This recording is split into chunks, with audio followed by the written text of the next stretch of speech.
Hello and welcome back to the game room. You know what I love? Video games. You know what I love? Talking about games. And it seems like a lot of people these days who cover games seem to hate them. Or at least the people who play them. Well, that's not me, and that's not the 5,830 of you beautiful people checking out this video here today. Well, we had a great video last week, and I got into corners of the algorithm where I got a lot of nasty comments. So that's always fun. But hey, we're not going to address those. Instead, if you guys found the channel, welcome in 2026. This is going to be the first time I talked about the Nintendo Wii. I know, I don't really have much experience with the Wii, and to be honest, I never cared much for the system. Though I have slowly but surely been picking up some games for the system, and it is primed to have some of these games get more light shown on them, though I really still don't have that many. But if that sounds interesting to you, let's talk about 10 games that you should probably pick up before they go up in price. Let's check it out. There's a lot of games out there, some of which you've never even heard of. That's where I come in. My name's Luke. I've been playing games since the age of 2, and I have no life. This is my game room. Alright, the first game we're going to talk about here is pretty much a gimme. If you're familiar with the Wii library or the Wii at all, you're probably going to be aware that this is one of the pricier games on the system. It is a direct sequel to my favorite Fire Emblem game. It came out on the Wii. I stupidly did not pick a copy up back when it was current, because I never owned a Wii when it was current. But that game is Fire Emblem Radiant Dawn.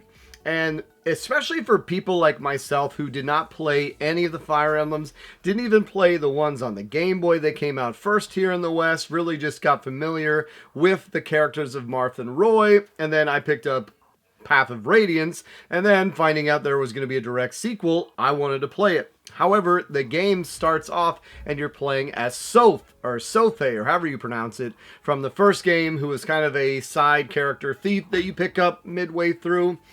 And then they introduce all these new characters, and it takes place in 4 distinct chapters. And chapter 3 is finally when you come and get to play again as the Grail Mercenaries. And then chapter 4, everything comes together. Now, playing this game directly after Path of Radiance, it feels like, what is going on? However, if you know Fire Emblem history, especially going back to the Japanese releases, this is kind of a common trend they had done up to that point of switching sets of characters. Think about Fire Emblem Gaiden, where you play as Alma or the other guy.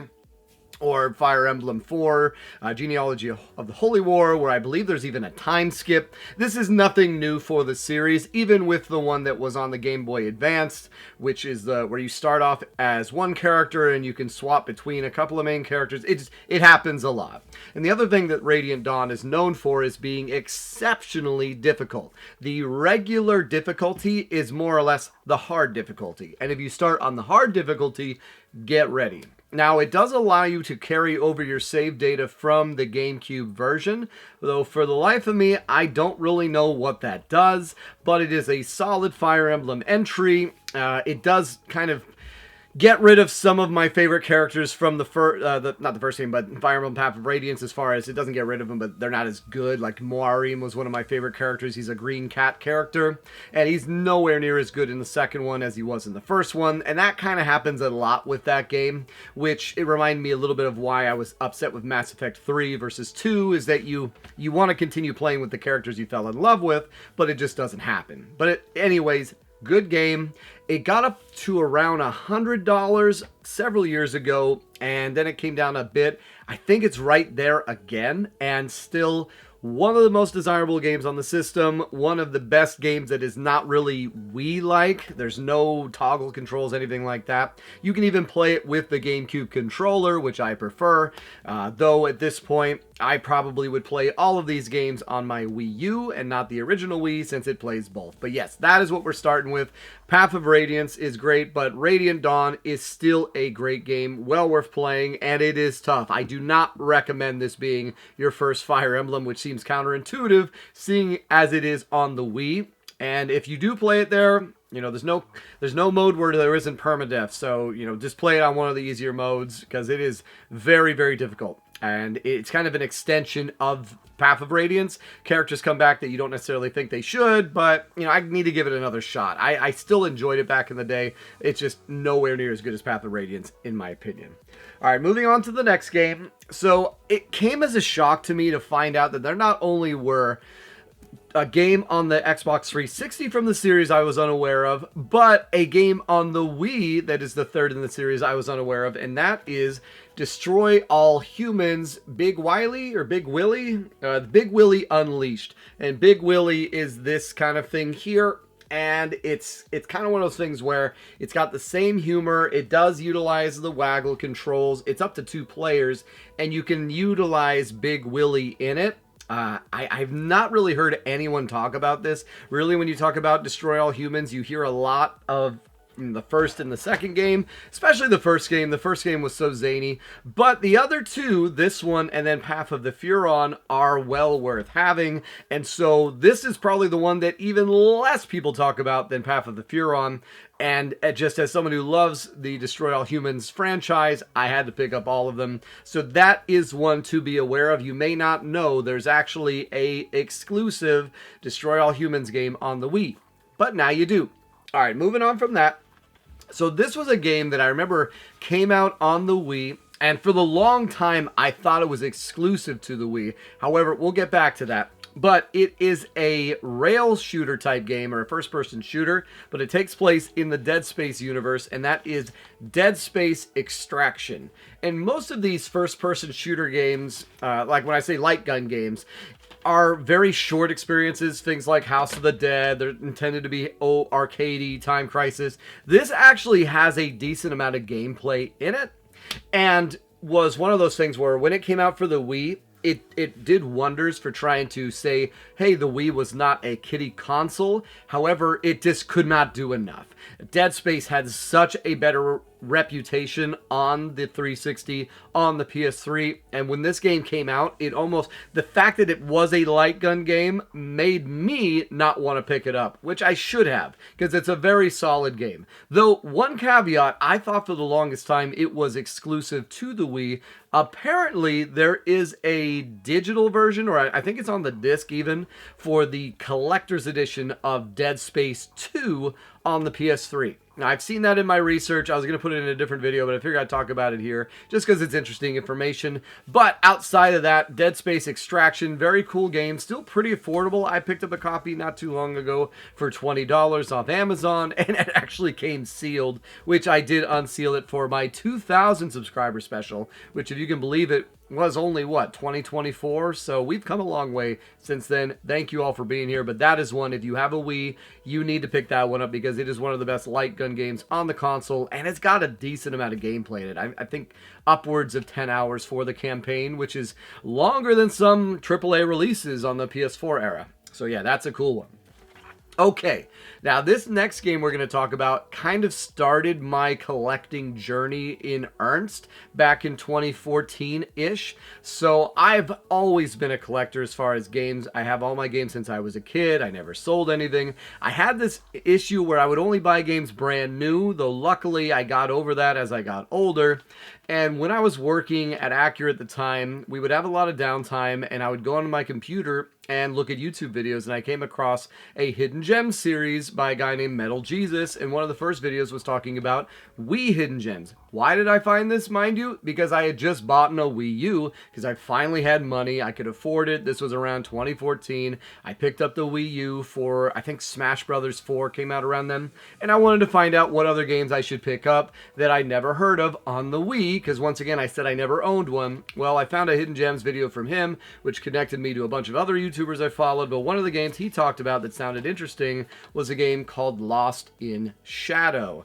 And I gotta tell you, this is not a great game. So it's one of those things where You got to go into it with the right mentality. If you're expecting a 10 out of 10 AAA experience, no. But if you're looking at sort of an indie game or relaxing or something a little different, then this game is right up your alley. In this, the entire game takes place in shadow. So you have the foreground, and then your character is in the background of the foreground, and you need to traverse upwards. I think you're trying to go and rescue something, either some prince, get kicked out, something like that. And you're trying to travel upward through this castle, and as you get deeper and deeper into the game, you'll have shadows that you'll need to manipulate the foreground to have it go up, so you can manipulate the shadow to go up. You have enemies that'll attack you. There's a very light combat system.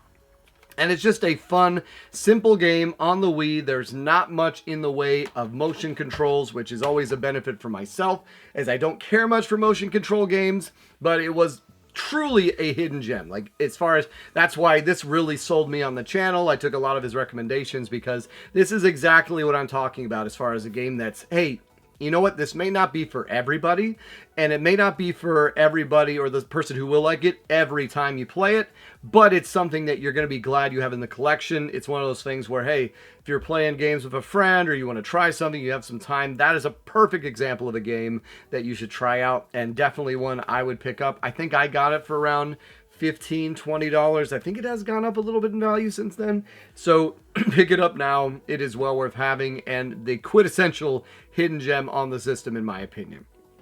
Alright, moving up to one of my favorite games on the system when it was current. This actual copy was bought by my, at the time, girlfriend, who's now my wife. And I remember she bought me this, and she bought me Halo 4 on the same day. I can't remember why. My wife is freaking amazing, so, you know, what else is due.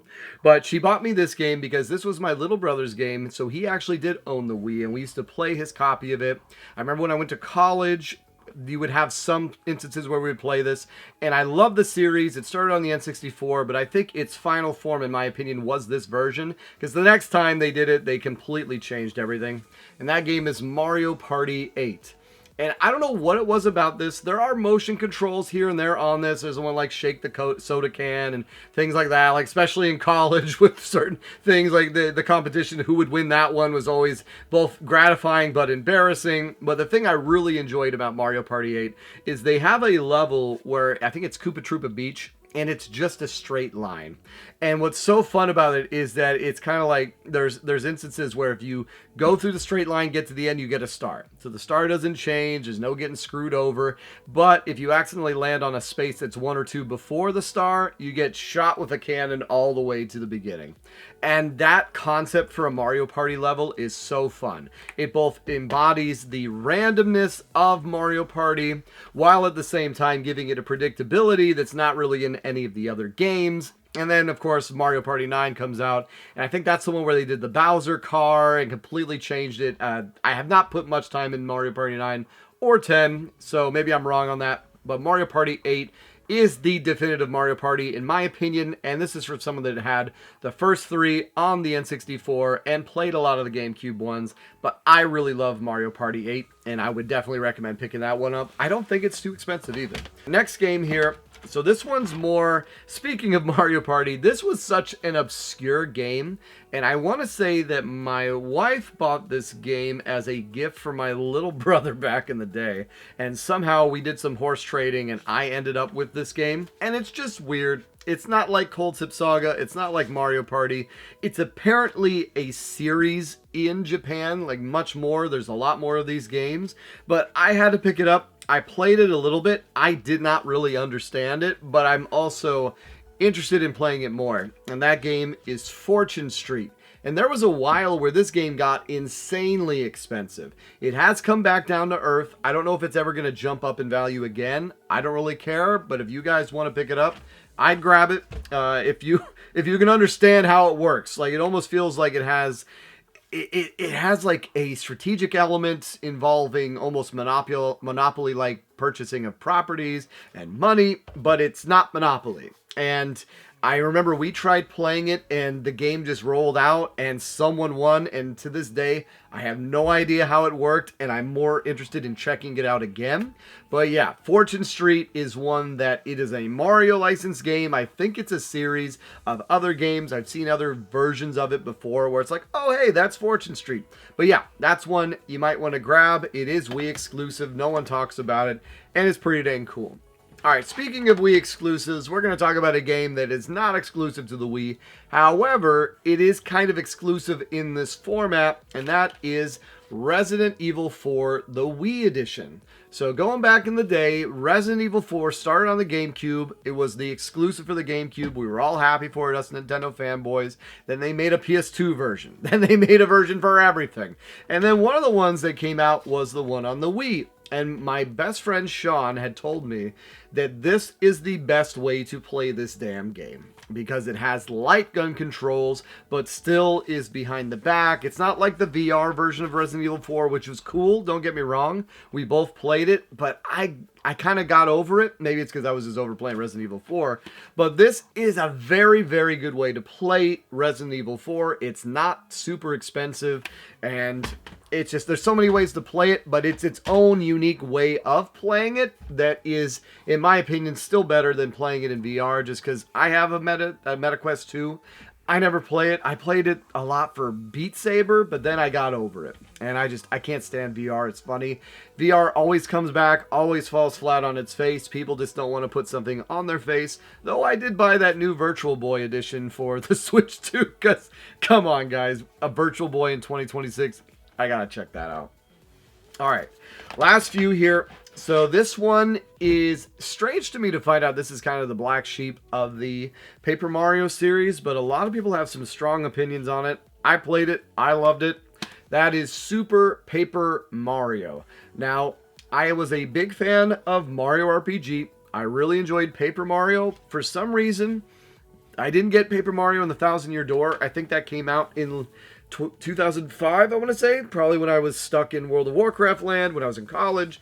But I remember the gimmick in Super Paper Mario was the fact that you could change the perspective from 2D to 3D temporarily. And I think this was even before Fez. This was before Fez sort of took that concept and made it more of a puzzle, like more of a game length thing, because that was the whole thing, versus this one was just the perspective of going from 2D to 3D, whereas Fez was just changing the way it looked. But it sounded so damn cool on paper that I was immediately like, I need to pick this up, I need to check this out. So I bought this game for my little brother's Wii. So once again, I bought about 5 or 6 Wii games when I never owned a Wii. And I played it either on summer break or something like that between college. Enjoyed the hell out of this game. It gets a bad rap, but in my opinion, I like this more than Thousand Year Door. I really love the gimmick of going backwards and forwards. It is not a super long game, and it's fun. It's fun. It's not as nowhere near, like the Paper Mario series is nowhere near as good as Mario RPG, but I enjoyed that gimmick. And in a lot of Nintendo games around this time started getting a gimmick that was kind of the whole thing, especially with the Wii being motion controls and all that. And it reminds me a little bit of the gimmick from the Link Between Worlds game, where you could turn into a painting, go 2D and 3D. But this is just a really fun game. I'd pick it up. It's not super expensive. All right, now this one is one that I can't currently play, and it just, over the years, I really got invested in games that weren't released in the United States, and this is one that I found out about early on, around 2014, 2015, and I wanted to pick it up just because it looked very cool. And it's a game called Disaster Day of Crisis, and it's apparently a game that takes place in, I want to say, like a New York type environment. It's during a huge natural disaster, and then there's also terrorists at the same time. Like, this sounds like the most American game I've ever heard of. Did not come out here in the West. It did get a PAL release, and then it got a Japanese release. I picked it up brand new. It's called Disaster Day of Crisis once again. I don't think it's It's not related to the Disaster Zone series, but I would imagine it's sort of similar to that. And I've seen other people play it and say it is incredible. So it's one that I'm eagerly looking to play someday. Maybe if I ever get a hacked Wii or something like that. Because there's a few games. There's this one. There's another one I have that's like a sword game. And then Captain Rainbow, which looked really cool too. But yeah, that is one to keep an eye out on, especially if you have a way to play it, or to my fans out there across the pond, because I know we do have some. I think my second biggest viewer base is in the UK. So yeah, check out that game. Apparently it's really cool. And then the last game we're going to talk about is probably my favorite game on the Wii. When it originally was announced, I was super excited to play it. It harkened back to one of my favorite games on the original NES, which I didn't even know there was a version that came out on the Super NES. But that is the game Punch-Out! And if you can't tell I like Punch-Out!, you can see Little Mac there on the back. I have a dog named Little Mac. And Little Mac comes back in with a force in this game, and it is so damn cool. Now, I was saddened to find out there's actually a DLC for this where you can fight Doc Brown that I never downloaded, but everything about this game is great. It allows you to use the Wiimote like an NES controller. It has essentially every character that was in the NES version and the Super Nintendo version, in addition to some new characters they added. I think it might just be one, the Disco Kid. But it is so cool. There's a secret hidden character in the game, which I won't spoil again, because people got mad at me the last time I talked about this game. But it is so much fun. It is nowhere near as good or as peak as the original NES one, but it gets pretty close. And it is a shame that we have not had a new Punch-Out! Game since this one came out. It started to climb up in price, so I highly recommend picking this one up. Alright guys, and that's all you get for today. As a reminder, thank you for being here, guys. I know for the most part, everyone understands my clickbait titles, this and that. You know, I had the 14 Switch games. You knew the next one's going to be the 15. But hey, if you guys get mad at the titles, don't hate the player, hate the game. I just need to get these videos out in front of you. So please do give me some grace on that. I'm not trying to hoodwink you guys. I just want to see you here talking about games, having a good time. Thank you all who are being respectful in the comments. I love reading all of them. I love responding to the ones that I can. And as a reminder, I release a new video every Tuesday. It's been so nice getting a hold of you. Take care.